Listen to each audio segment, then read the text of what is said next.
Phone call తో మీ బంగారాన్ని విడిపించి ప్రెజెంట్ మార్కెట్ రేట్ కే కొని బ్యాలెన్స్ అమౌంట్ ని క్యాష్ గా లేకపోతే సమానమైన బంగారాన్ని మీకిస్తుంది అక్షయ గోల్డ్ హబ్. ఇప్పుడున్న పరిస్థితుల్లో చిన్న జ్వరం వచ్చినా టెస్టుల పేరుతో వేలకు వేలు ఖర్చు అవుతుంటాయి. ఇక పెద్ద రోగాలకైతే చెప్పనక్కర్లేదు. ఆసుపత్రి బిల్లు కట్టలేక ఆస్తులు అమ్ముకోవాల్సి వస్తుంది. ఇక ఆరోగ్య బీమా లేకపోతే అంతే సంగతి. భారత్లో వైద్య ఖర్చులు ఏటా 14% కంటే ఎక్కువే పెరుగుతున్నాయని రిపోర్ట్స్ చెబుతున్నాయి. ఈ పరిస్థితుల్లో సీనియర్ సిటిజన్లు, పేదల కోసం ఆయుష్మాన్ భారత్ PMJAY పథకాన్ని కేంద్రం తీసుకొచ్చింది. ఆయుష్మాన్ భారత్ ప్రధానమంత్రి జన్ ఆరోగ్య యోజన కింద ఏడాదికి 5 లక్షల రూపాయల వరకు ఫ్రీగా ట్రీట్మెంట్ చేయించుకోవచ్చు. దీనికి ఎలాంటి ప్రీమియం కట్టనక్కర్లేదు. దీని కింద నమోదైన ప్రభుత్వ, ప్రైవేట్ ఆసుపత్రులలో వైద్యం చేయించుకోవచ్చు. ఆసుపత్రిలో చేరిన దగ్గర నుంచి సర్జరీ, ICU, మెడిసిన్ ఖర్చులన్నీ కవర్ అవుతాయి.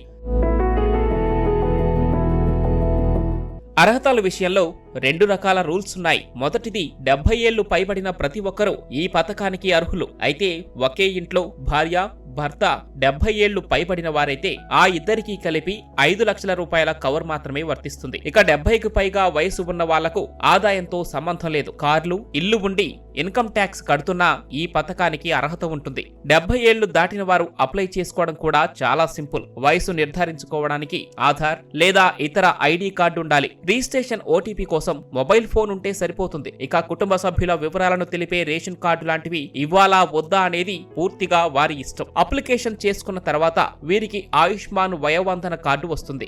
70 ఏళ్ల కన్నా తక్కువ ఉన్న వాళ్లకు మాత్రం వేరే రూల్స్ వర్తిస్తాయి. సామాజిక ఆర్థిక కులగణన 2011 డేటాలో పేదలుగా గుర్తించిన కుటుంబాలకు, నిర్దిష్ట వృత్తులు చేసే వారికి మాత్రమే ఈ స్కీమ్ వర్తిస్తుంది. ప్రభుత్వ ఉద్యోగులు, ఆదాయ పన్ను చెల్లించేవారు, 5 ఎకరాల కంటే ఎక్కువ వ్యవసాయ భూమి ఉన్నవారు, బైక్, కార్లు ఉన్న వారికి ఈ స్కీమ్ వర్తించదు. ఈ కేటగిరీలో ఉన్నవారు అప్లై చేసుకోవాలంటే ఆధార్ కార్డ్, రేషన్ కార్డ్ లేదా ఫ్యామిలీ ID, ఇన్కమ్ సర్టిఫికెట్లు అవసరం. అప్లికేషన్ కు ఆమోదం లభిస్తే వీరికి Ayushman Bharat family health card జారీ అవుతుంది. ఫ్యామిలీలోని ఒక్కో వ్యక్తికి ఒక సపరేట్ నెంబర్తో కూడిన కార్డును ఆన్లైన్లోనే తీసుకోవచ్చు.